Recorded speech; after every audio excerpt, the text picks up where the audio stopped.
नमस्कार। तो आज हम लक्ष्मीकांत के एक ऐसे चैप्टर को समझने वाले हैं जो यूपीएससी की तैयारी के लिए कर की महत्वपूर्ण है।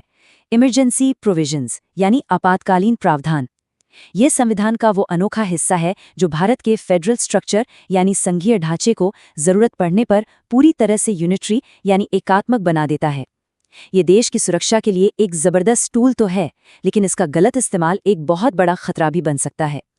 तो सबसे बड़ा सवाल यही उठता है कि भारत जैसा एक फेडरल देश जरूरत पड़ने पर अचानक से एकात्मक कैसे बन जाता है।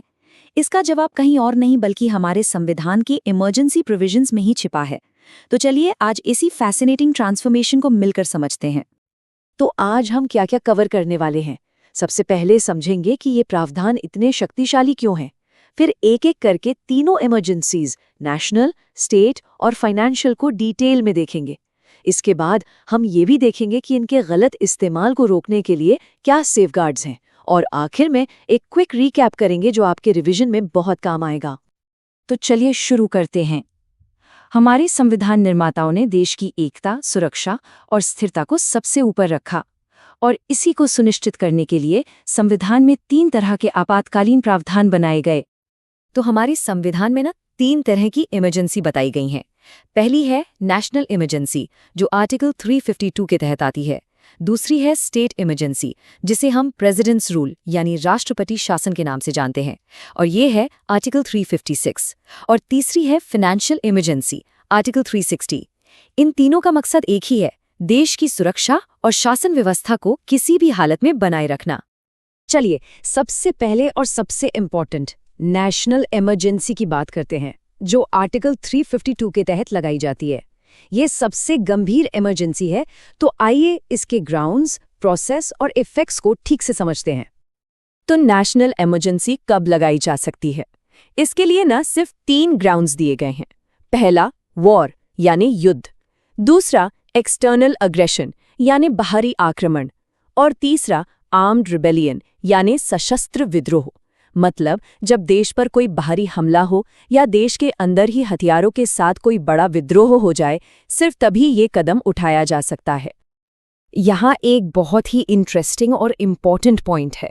44th अमेंडमेंट से पहले आर्म्ड रिबेलियन की जगह इंटरनल डिस्टर्बेंस शब्द का इस्तेमाल होता था। अब ये जो आंतरिक गड़बड़ी शब्द है, ये बहुत वेग था, मतलब इसकी कोई साफ परिभाषा नहीं थी। 1975 की इमरजेंसी के बाद इसके मिसयूज को रोकने के लिए ही इसे बदलकर आर्म्ड रिबेलियन कर दिया गया, ताकि सब कुछ क्रिस्टल क्लियर रहे। अच्छा, तो इसका प्रोसेस क्या है? देखिए, इसे लगाना इतना आसान नहीं है, काफी स्ट्रिक्ट प्रोसीजर है। सबसे पहले पीएम की अध्यक्षता वाली कैबिनेट को प्रेसिडेंट को लिखित में सलाह देनी होती है। सिर्फ उसके बाद ही प्रेसिडेंट इसकी घोषणा कर सकते हैं। फिर 1 महीने के अंदर अंदर इसे पार्लियामेंट के दोनों सदनों से अप्रूव कराना जरूरी है, और अगर इसे आगे बढ़ाना हो तो हर 6 महीने में दोबारा अप्रूवल लेना पड़ता है। अब आता है सबसे बड़ा सवाल, इसका हमारे फंडामेंटल राइट्स पर क्या असर पड़ता है? देखिए, ये बहुत सीरियस है। नेशनल इमरजेंसी लगते ही आर्टिकल 19 ऑटोमेटिकली सस्पेंड हो जाता है, और बाकी फंडामेंटल राइट्स को प्रेसिडेंट एक ऑर्डर के जरिए सस्पेंड कर सकते हैं। लेकिन यहाँ एक बहुत बड़ा सेफगार्ड है। 44th अमेंडमेंट के बाद ये तय कर दिया गया कि आर्टिकल 20 और 21 को कभी भी सस्पेंड नहीं किया जा सकता। ये पॉइंट एग्जाम के लिए याद रखिएगा। अगर हम इतिहास देखें तो भारत में अब तक 3 बार नेशनल इमरजेंसी लग चुकी है। 1962 में चीन के साथ युद्ध के समय, 1971 में पाकिस्तान के साथ युद्ध के समय, और 1975 में इंटरनल डिस्टर्बेंस के आधार पर, जो आज तक सबसे ज्यादा कंट्रोवर्शियल रही है। इसी इमरजेंसी के बाद संविधान में कई बड़े बदलाव किए गए। अब बात करते हैं आर्टिकल 356 की, यानी प्रेसिडेंट्स रूल की। ये शायद हमारे संविधान के सबसे ज्यादा डिबेटेड प्रोविजंस में से एक है, और राजनीति में इसका जिक्र अक्सर सुनने को मिलता है। तो ये लगता कब है? कॉन्स्टिट्यूशन कहता है कि जब किसी स्टेट की गवर्नमेंट संविधान के हिसाब से काम नहीं कर पा रही हो या एक कॉन्स्टिट्यूशनल ब्रेकडाउन हो गया हो, तब इसे लगाया जा सकता है। ये गवर्नर की रिपोर्ट पर या प्रेसिडेंट को खुद से ऐसा लगने पर भी हो सकता है। अच्छा, तो ये कितने समय तक लग सकता है? ज्यादा से ज्यादा 3 साल तक। लेकिन यहाँ एक पैच है। 1 साल के बाद इसे जारी रखने के लिए 2 में से कोई एक कंडीशन पूरी होनी चाहिए। या तो देश में नेशनल इमरजेंसी लगी हो, या फिर इलेक्शन कमीशन ये कह दे कि उस स्टेट में चुनाव कराना मुमकिन नहीं है। अब इसके मनमाने इस्तेमाल को रोकने के लिए 1994 में एसआर बोम्मई केस में सुप्रीम कोर्ट ने एक लैंडमार्क फैसला दिया। कोर्ट ने साफ-साफ कहा कि फेडरलिज्म यानी संघवाद संविधान के बेसिक स्ट्रक्चर का हिस्सा है और आर्टिकल 356 का इस्तेमाल मनमाने ढंग से नहीं किया जा सकता। इस फैसले ने केंद्र की शक्तियों पर एक बहुत जरूरी रोक लगाई।